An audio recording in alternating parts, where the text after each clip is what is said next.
I didn't think I was really useful in God's eyes. I stuttered in public, I tended sheep, and at least they listened to me without question. But God chose me, and through him, I led an entire people out of slavery and crossed the sea on dry land. Yes, you heard that right. If you want to know the whole story, stay until the end of the video. The people of Israel prospered in Egypt. Their numbers continued to grow, and with them their strength. But what was a blessing to them became a threat to the Pharaoh. Fearing that he would lose control, he made a cruel decision. A decision that would plunge the Hebrew families into fear and silence. Your Majesty, the people of Israel are growing in number. If he revolts, we will be overwhelmed. So let it be so. From now on, every boy born among the Hebrews must be thrown into the Nile without exception. Only the girls will be spared their lives. They alone will be spared from this decree. Really? But Lord, this is not possible. These are babies, innocent children. This is an order. Would you really dare to defy my authority? Do you question my word here in front of everyone? No, my lord, we will do as you have said. Amidst terror and mourning, a fragile light came into the world. A Hebrew mother gave birth to a boy. He was so beautiful, so peaceful. Her mother's heart refused injustice. For 3 months, she hid him, each day a battle against fear. But danger approached and she realized with a broken heart that she could not keep him any longer.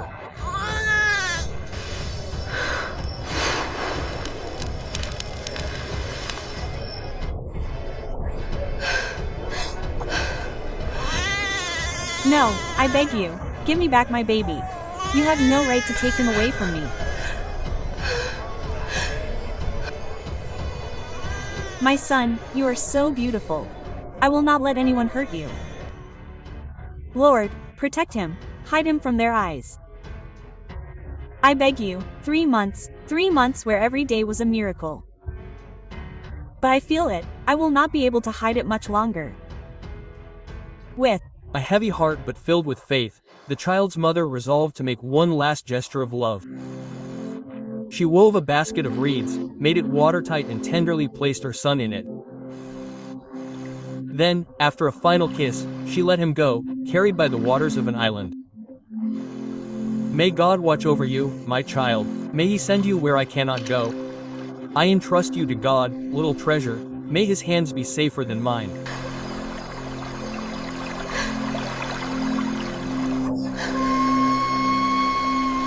But she was not alone. Hidden in the reeds, her daughter Mayim watched, her eyes fixed on this fragile hope, waiting for a miracle. I will follow you, I will not leave you.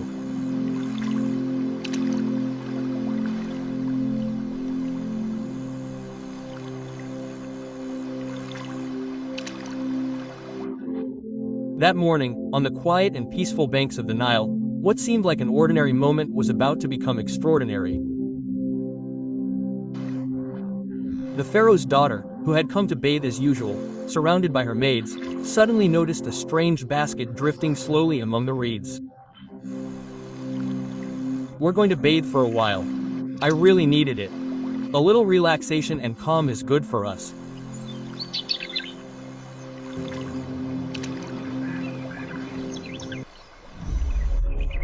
Do you see what I see over there? What is that thing? It looks like a basket, but what is it doing there among the reeds? Intrigued, she ordered it to be brought closer. When she opened it, what she discovered would turn her life upside down and change the course of history forever. It's a Hebrew baby. He's so small and so beautiful.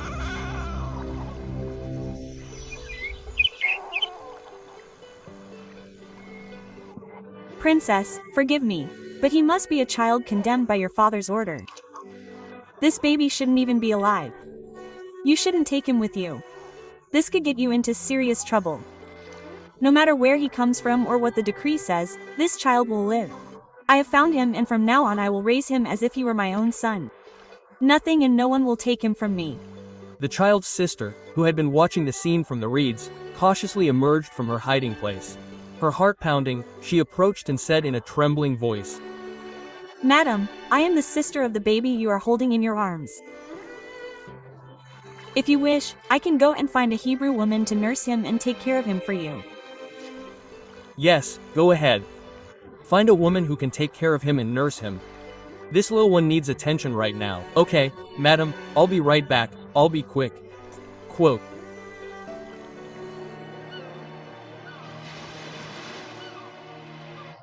The years passed and little Moses grew up in the very heart of power in the gilded and majestic halls of the Pharaoh's palace.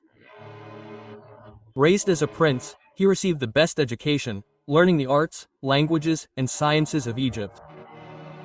He lived surrounded by wealth, servants, and privileges as if he had always belonged to this world of luxury and grandeur. You are brilliant, my prince, you have intelligence and wisdom within you. One day, you will learn to govern with authority and discernment as a true son of the palace. Thank you very much, Master. Your words touch me deeply. I am sincerely grateful for all that you have taught me over the years with such patience, wisdom, and kindness. Your guidance has been invaluable and I will never forget it. At that time, Moses, now an adult, decided to leave the golden walls and comfort of the palace to go and meet his people. He walked among the dusty and masonry construction sites, where the Hebrews, tired and bent over by slavery, toiled tirelessly. What he saw that day deeply moved his heart and forever changed his perception of the world.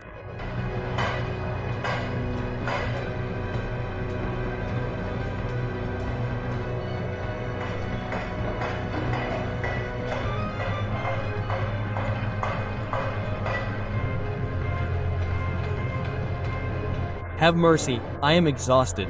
My body can take no more. I need to rest, if only for a moment, I beg you. Grant me a little respite. Have mercy, I am working, I am doing my best. I beg you, do not beat me. Silence, slave. You haven't finished your part of the work yet. Do you think we're here to rest? This isn't a summer camp, it's a royal construction site, so get moving. Moses felt anger simmering inside him. The man who was being beaten was a brother. The people who were being oppressed were his own. Enough. Can't you see that he can't stand up anymore? Since when does a prince give lessons? Look at yourself. You belong to those who command, not to those who suffer. These slaves are yours too, whether you like it or not. No, they are not slaves, they are my brothers, my people, and I can no longer look away while they suffer. One day, Moses was overcome with anger. Driven by a deep desire for justice in the face of the injustice he saw every day, he decided to take action. In a moment of impulsiveness, he hid. When he was certain that no one was watching, he struck a brutal Egyptian with force. But the latter did not get up. Moses had just committed the irreparable. What have I done, Lord? What have I done? Why did I lose control? I only wanted to defend the innocent, not take a life. Panicked, he hid in the sand. But one cannot bury such a serious act without taking the weight with him. The next day, while Moses was walking among his people again, he noticed a heated argument between two Hebrews, who were puzzled. He approached to try to calm the tension and understand what was happening. Why hit your brother? What are you doing? We are of the same blood, the same people. We should support each other, not hurt each other. And what are you getting involved in? Do you think you have the right to tell us what to do? What are you going to do now? You are going to kill us too. As you have killed the Egyptian yesterday, Moses. Do you think we don't know? You can't hide what you've done anymore. Oh my God, they know, everyone's going to find out. The secret soon spread like wildfire. Moses, now considered a murderer, became a wanted man. He had no choice but to abandon everything. The palace, the privileges, the comforts, his entire life. With a heavy heart, he fled to the desert, not knowing that in this arid land, God was waiting for him to write a whole new chapter in his story. After days of hardship under the scorching sun, Moses arrived in the land of Midian. Exhausted, He found a well and a scene of injustice. Young girls were trying to draw water, but shepherds violently pushed them away. Moses did not hesitate. Even far from Egypt, his heart refused to accept cruelty. Thanks to his intervention, they were finally able to fill their jar. This gesture was going to change her life. That's Enough. This poo doesn't belong to you. And you abroad? Do you really want to fight for her? These girls are not your problem, so why are you getting involved? If this is what you have to do to defend them, then yes, I will fight.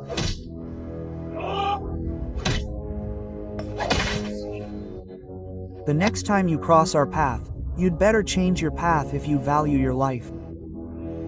Yes, that's it. Run away and never dare set foot here again. The girl's father said to his children, "Where is he? Why did you leave this man? Call him to have a meal."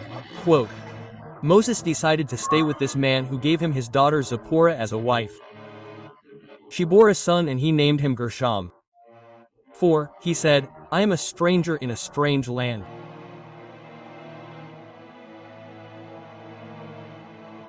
Moses, once a prince of Egypt, now lived as a humble shepherd. Far from luxury and palaces, he led a simple life in the rhythm of the desert. Day after day, he walked in silence, guiding the flocks, listening to the wind and, without knowing it, to the first whispers of God. It was in this solitude that he became humble and prepared to become the servant God would call. This is where I am, a man without a title, without a crown, but free. Lord, are you still out there somewhere?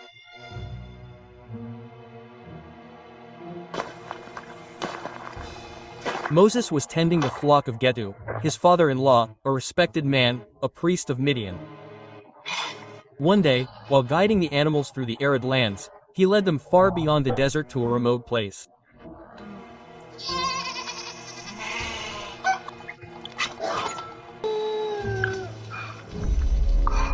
That day, his eyes were drawn to a strange light. A bush was burning, but it was not consumed. Intrigued, he approached, not knowing that this fire was sacred. The atmosphere changed, the wind became softer, the silence deeper. And in the heart of this flame, a voice was about to resound.